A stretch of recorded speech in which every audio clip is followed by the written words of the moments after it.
Alexandre, bom dia. Bom dia, Raíssa, bom dia, Carolina. Bom dia. Ontem você comentou bastante aqui a questão daquela orientação que o ministro da Educação deu para que o hino nacional fosse executado nas escolas de todo o país, com filmagens. Mudou um pouco essa orientação, né, Alexandre? Mudou, ele mudou a orientação sobre filmagem, falando do óbvio, né? A gente está perdendo tempo com o óbvio, é uma coisa terrível. Eu fico imaginando assim, nos Estados Unidos alguém discutiria se criança deve ou não cantar o hino? Ou na França? Tem cada coisa aqui que eu não entendo. A gente perdeu um tempo enorme com a história de costume, a menina vestir rosa, o menino vestir azul, né, quando bebê, né? E a gente está perdendo tempo com isso, é incrível. Agora, a história de filmar criança também, né? Não houve nenhuma discussão, houve pequena discussão sobre aquelas crianças apalpando o homem nu deitado lá naquele museu, né? Agora está essa discussão toda por causa do hino. Eu vejo as filmagens de desfile de crianças na Semana da Pátria e ninguém pedindo autorização se pode filmar ou não pode filmar, né? Agora está se discutindo isso. A coisa mais óbvia do mundo é uma escola ter uma bandeira todos os dias no seu mastro. Até a bandeira na escola mostra, olha, aqui está começando a nacionalidade, continuando. Eu vou dizer continuando porque eu fiquei curioso sobre a Constituição de 46, sob cuja égide eu cantava o hino aos sábados, ao hastear a bandeira, e cantava o hino à bandeira ao arriar a bandeira na nossa hora cívica. Fui ler o artigo 166, que diz que a educação é um direito de todos e será dada no lar e na escola. Hoje a gente eliminou o lar, né? O Estado é que passou a ser pai, mãe, etc., né? O lar já foi eliminado e a gente está sentindo as consequências disso. A escola é para ensinar e educar, né? Mas em primeiro lugar para ensinar. Em casa é o contrário. Em primeiro lugar para educar e depois para ensinar. Bom, eu acho que de tudo isso, o que a gente tem realmente que discutir é o ministro usar o slogan de campanha. Tudo bem, já acabou a campanha, né? Acabou a campanha, então não é mais um slogan de campanha, mas era. Contém uma obviedade também. Brasil acima de tudo, né? É o que nos une, é o que nos faz uma nação, a nação que foi convertida em Estado. Agora, o Deus acima de todos é que eu fico perguntando, que Deus? É o Deus dos judeus e cristãos? Ou é o Deus do Islã? É o Deus do Shinto? É o Deus do budismo? Né? E os que não têm Deus, que na juventude já são 20%, segundo as estatísticas. De um modo geral, inclusive com números da CNBD e do IBGE, dá mais de 10%. Né?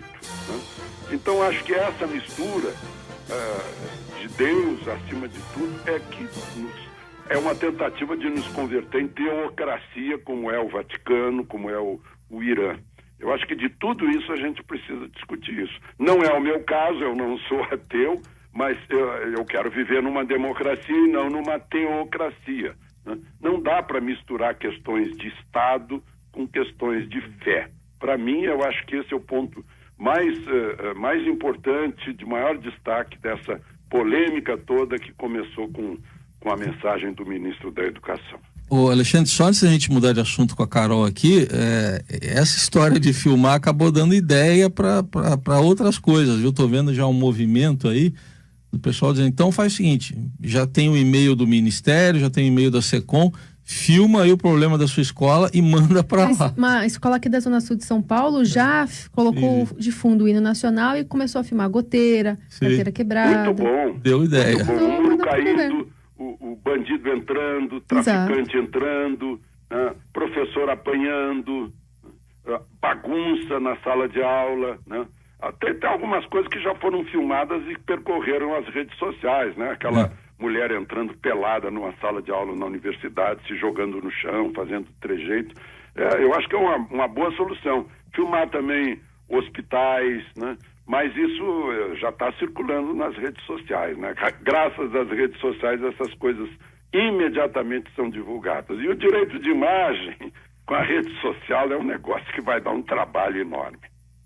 Fala também sobre a Polícia Federal, que agora vai apurar o vazamento de investigações relacionadas a alguns dos agentes públicos que haviam entrado na mira da Receita Federal, incluindo aí o próprio movimentação financeira do ministro Gilmar Mendes e da esposa do ministro Dias Toffoli. Agora, o secretário especial da Receita, Marco Sintra, pediu desculpas ali e solicitou essa investigação à PF. Pois é, e o Superior Tribunal de Justiça também defendeu uma das ministras do tribunal, uma das juízas do tribunal, que também, Isabel Galotti, que também seria vítima desses vazamentos, que o secretário da Receita, muito brabo, chamou de meliantes, né? Os meliantes vazaram meias verdades para gerar intrigas e dissídia no governo. Estão sofrendo um ataque à instituição federal, disse o Marco Sintra, né? Gilmar Mendes chamou de milícias meliantes dentro da Receita, né? Aí eu aproveito para lembrar, porque eu fiquei com muita raiva disso, que eu paguei 1.300.000 para a Receita Federal ou para o governo brasileiro, indevidos, porque no governo Lula, segundo me contou o ex-secretário da Receita, Everardo Maciel, né, foi, como ele disse, pau mandado para calar você, né? Tudo que eu havia pago, e pago sem nenhuma sonegação, zero, né? Tudo que eu havia pago na pessoa jurídica, disseram que eu deveria ter pago na pessoa física, mas não podia transferir de uma para outra, eu tive que pagar de novo. Paguei para não me calarem, né? Então há coisas que precisam sim ser investigadas. Agora vai a Polícia Federal ver esses vazamentos, né? Vazamentos interessantes, né? Com agentes públicos, com um ministro do Supremo, o presidente do Supremo, uma ministra do Superior Tribunal de Justiça. Talvez haja alguma dúvida a respeito disso, se a gente pensar no que está escrito no artigo 37, né? Sobre da Constituição, sobre a transparência do serviço público, né? A gente tem que pensar nisso também, que essas pessoas têm que viver assim, acima de qualquer suspeita, já que julgam os outros. Alexandre, para a gente concluir, tomou posse ontem como diretor-geral brasileiro, né, da Itaipu Binacional, o general Joaquim Silva e Luna, porque tem o diretor também paraguaio. Pois é, lembranças minhas também.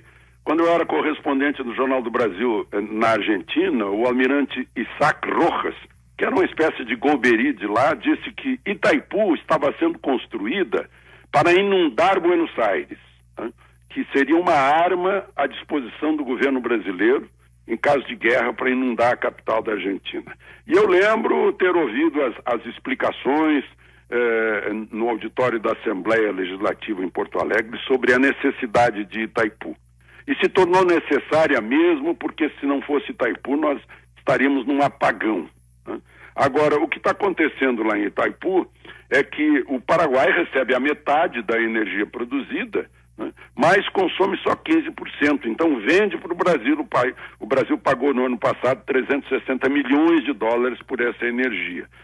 Só que a energia para o consumidor paraguaio está custando menos que para o consumidor brasileiro. Lá dá 24 dólares o megawatt-hora e no Brasil dá 38. Né? Então o consumidor brasileiro está pagando 1.600.000 a mais.